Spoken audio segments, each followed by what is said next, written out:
My name is Hattie Poole, and I am a student at BYU, Idaho.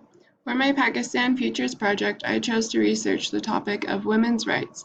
Before my research, I knew that this was a problem in Pakistan, but I did not know the severity of the problem.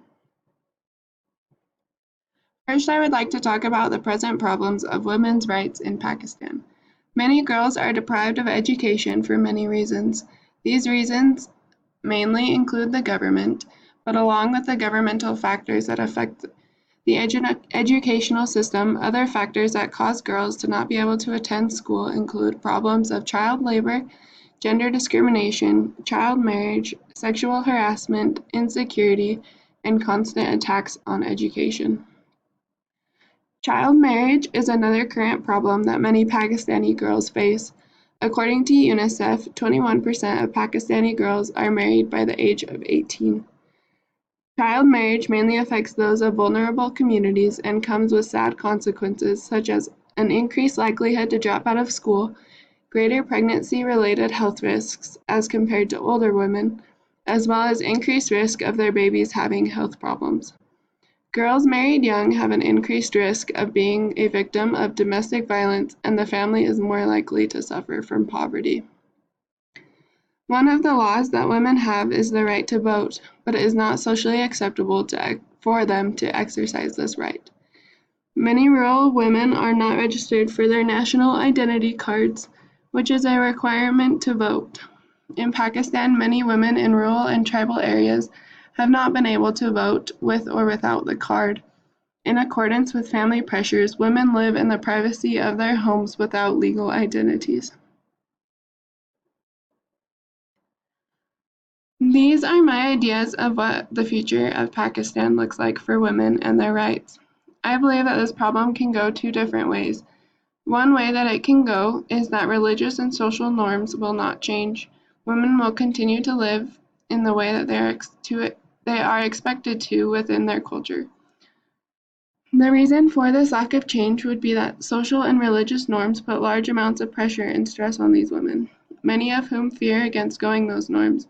Rather than fight for their rights as women, many women seek for a sense of belonging without going outside tradition. They meet in groups that teach adherence to the men and religious leaders in their life, a life of submission.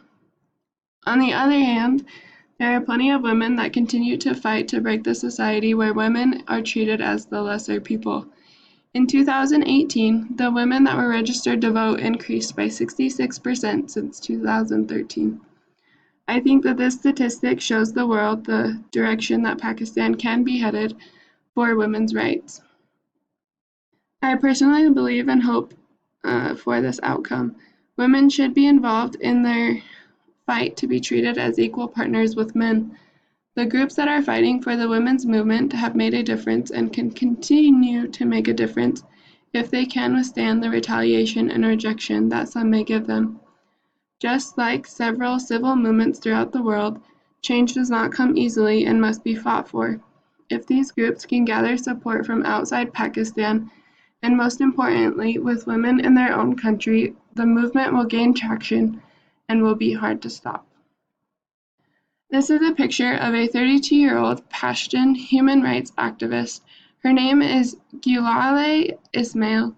She founded Aware Girls, which is an organization that combats violence against women. This group educates and mobilizes girls and women against social oppression. In conclusion, the women of Pakistan, I believe, have a hopeful future where they are allowed more freedoms and where it will be socially acceptable to be more involved in the community.